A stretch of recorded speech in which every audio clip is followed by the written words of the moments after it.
রাসূল ইন্নাদ-দীনা ইউসরুন, দিন খুব সহজ। বা সহজটাকে আপনি সহজভাবে বুঝতে হবে। আর সহজ আল্লাহর চাইতে রসুলের চাইতে সহজ করে কেউ বুঝাইতে পারে না। আমি খুব স্পষ্ট ভাষায় কথা বলি, আমি বোঝাচ্ছি কিনা আপনাদেরকে? আর রাসূলুল্লাহ সাল্লাল্লাহু আলাইহি ওয়াসাল্লাম তার জীবদ্দশা ইসলামের কথা বুঝিয়েছেন, কোথায় আমি কোথায় রাসূলুল্লাহ, ঠিক কিনা?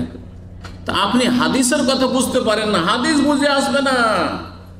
আল্লাহ যিনি আমাকে বাকশক্তি দিয়েছেন, বোঝাবার শক্তি দিয়েছেন, তার কথা বেশি ভালো করে বোঝা যাবে না আমার কথা ভালো করে বোঝা যাবে? বলুন তো দেখি, বিবেককে কাজে লাগান। কিন্তু আমাদের দেশের বেদাতি হুজুরদের লক্ষণ হচ্ছে আল্লাহর কালাম কি বোঝা সম্ভব? হ্যাঁ, রসুলের হাদিস বুঝবে, হাদিস বুখারী নিয়েছে, বাংলা বুখারী। হ্যাঁ, তফসির পড়ছো, তফসির তুমি পাবলিক মানুষ, তুমি কি বোঝো?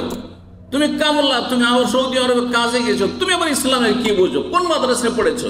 তুমি গ্রামার জানো তো, তুমি অমুক জানো, তমুক জানো। হ্যাঁ, বোঝা গেছে। আরবির তুমি অলংকার জানো। এতগুলো সাবজেক্ট পড়তে হবে, তারপরে নাকি আল্লাহর কালাম বুঝতে হবে আর রসুলের কালাম বুঝতে হবে, কোরআন হাদিস। কিন্তু আমার কথা বোঝার জন্য, ওদের নেতার কথা বোঝার জন্য, ওই বেদাতি মোল্লার কথা বোঝার জন্য সরাসরি আবার তার ওয়াজ শুনে বিভ্রান্ত হচ্ছেন হয়তো। কথা বোঝা গেছে? আল্লাহর চাইতে রসুলের চাইতে ভালো করে বোঝানেওয়ালা পৃথিবীতে না হয়েছে না হবে। সুতরাং সবচেয়ে সহজ কথা হচ্ছে আল্লাহর কথা, তারপর রাসূলুল্লাহ সাল্লাল্লাহু আলাইহি ওয়াসাল্লামের কথা, আর সেটাকে আঁকড়ে ধরাই হচ্ছে সুন্নাহ।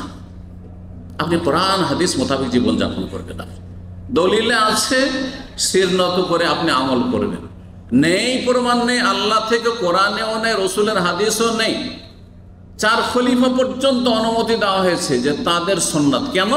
যে 4 খলিফা রসুলের বিপরীত মুখে যান, আমি বিপরীত চলে যেতে পারি, কিন্তু রাসূলুল্লাহ সাল্লাল্লাহু আলাইহি ওয়াসাল্লাম বলেছেন আমার 4 খলিফা হচ্ছে রাশেদিন আল মাহদিন, এরা হেদায়েত প্রাপ্ত। সার্টিফিকেট, আমাকে সার্টিফিকেট দেওয়া হয়, কিন্তু এই 4 জনকে সার্টিফিকেট দেওয়া হয়েছে এই জন্য এতটুকু।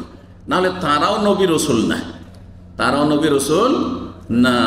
এর বেশি কেউ দলিল নাই। যে হানফি মযহাবে সেজন্য দলিল হয়ে গেল, শাফি মযহাবে সেই জন্য সেটা আপনার জন্য আমলযোগ্য হয়ে গেল, আপনি মালিকি মযহাব আছে সেই জন্য আমলযোগ্য হয়ে গেল, আপনি হাম্বলি সেই জন্য হাম্বলি মযহাব আছে সেই জন্য আমলযোগ্য হয়ে গেল। না না, এটি নয়। তারা কেউ ভুলের ঊর্ধ্বে না, তবে কারো ভুল কম, কারো ভুল বেশি। বুঝতে পারছেন না?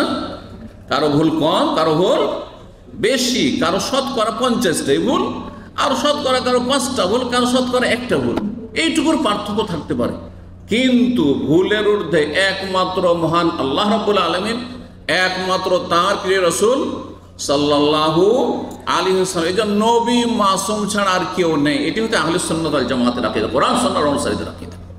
নবী ছাড়া ভুলের ঊর্ধ্বে কেউ নেই। আমি সারা জীবন ভুলে থেকে গেল, জিবরাইল আসবে না, ওহী আসবে না, সংশোধন নাও হইতে পারে।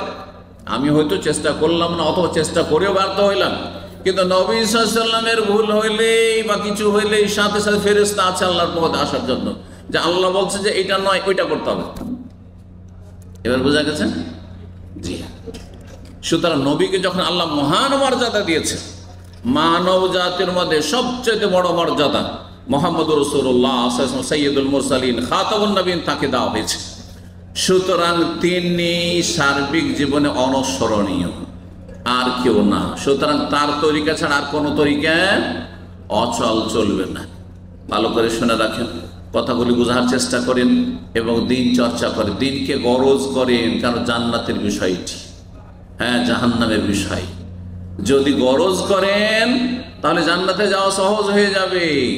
আর এটাকে যদি গরজ না মনে করেন, কি পাবো, হ্যাঁ, নগদ পয়সা, হ্যাঁ, কত কি পাওয়া যায়, কোথায় কি বেনিফিট, হ্যাঁ, দুনিয়ার স্বার্থ, পেট আর পেট, তাহলে আপনার গরজ জান্নাত ছিল না, জাহান্নাম থেকে বাঁচা গরজ ছিল না।